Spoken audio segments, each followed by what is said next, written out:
भगवान शिव संहारक, परिवर्तनकर्ता, परम योगी।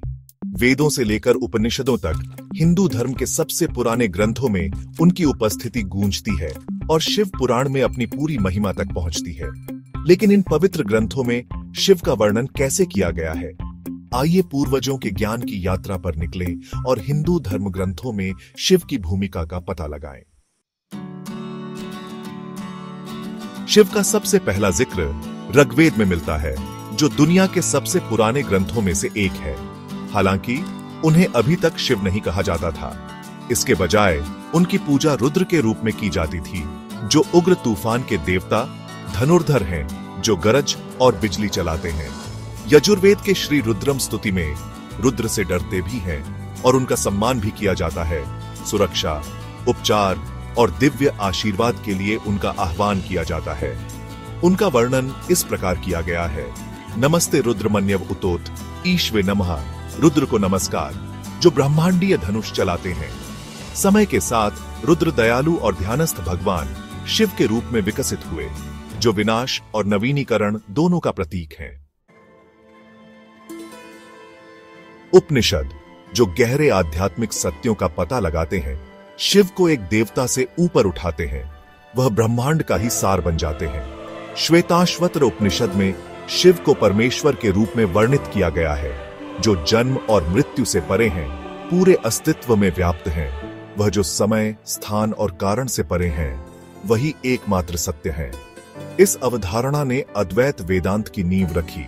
वह दर्शन कि शिव हमसे अलग नहीं है, वह हमारे भीतर हैं, शुद्ध चेतना के रूप में।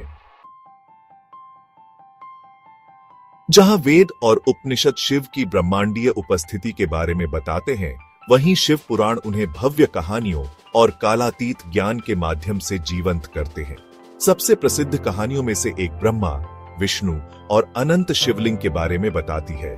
कहानी यह है कि ब्रह्मा और विष्णु में एक बार इस बात पर बहस हुई कि सर्वोच्च देवता कौन है। उनकी परीक्षा लेने के लिए शिव दिव्य अग्नि के एक अंतहीन स्तंभ, ज्योतिर्लिंग के रूप में प्रकट हुए। न तो ब्रह्मा और न ही विष्णु इसका आरंभ या अंत पा सके, यह साबित करते हुए कि शिव समझ से परे हैं, समय से परे हैं। इस कथा ने पवित्र ज्योतिर्लिंगों को जन्म दिया। 12 शक्तिशाली शिव मंदिर पूरे भारत में फैले हुए हैं।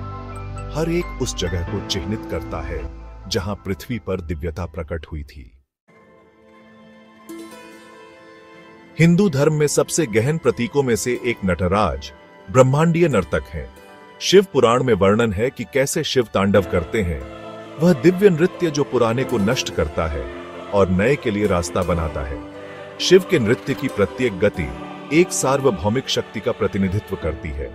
सृजन ब्रह्मा, संरक्षण विष्णु, विनाश शिव, माया भ्रम और अनुग्रह मोक्ष। यह हमें याद दिलाता है कि विनाश अंत नहीं है, यह पुनर्जन्म की ओर ले जाने वाला एक आवश्यक परिवर्तन है। शिव पुराण यह भी बताता है कि शिव की पूजा लिंग के रूप में क्यों की जाती है। लिंगोद्भव कथा हमें बताती है कि शिव का कोई निश्चित आकार नहीं है, वह निराकार अनंत ऊर्जा है। लिंग सिर्फ एक मूर्ति नहीं है, यह अस्तित्व के ब्रह्मांडीय स्तंभ का प्रतिनिधित्व करता है, अव्यक्त निराकार परम चेतना का प्रतीक। यह विचार उपनिषदों की शिक्षाओं से मेल खाता है, जहां शिव रूप से परे, वर्णन से परे, फिर भी सभी चीजों में मौजूद हैं। शिव केवल एक देवता नहीं है, वह एक शक्ति है। वेदों में वर्णित, उपनिषदों में अनुभव और शिव पुराण में उनका जश्न मनाया जाता है। वह परम चेतना है, ब्रह्मांडीय नर्तक हैं, वह शाश्वत ऊर्जा है जो पूरे अस्तित्व में बहती है। इन पवित्र ग्रंथों में उनकी उपस्थिति हमें याद दिलाती है कि विनाश के भीतर सृजन है, मौन के भीतर ज्ञान है और भक्ति के भीतर मोक्ष है। AUM नमः शिवाय।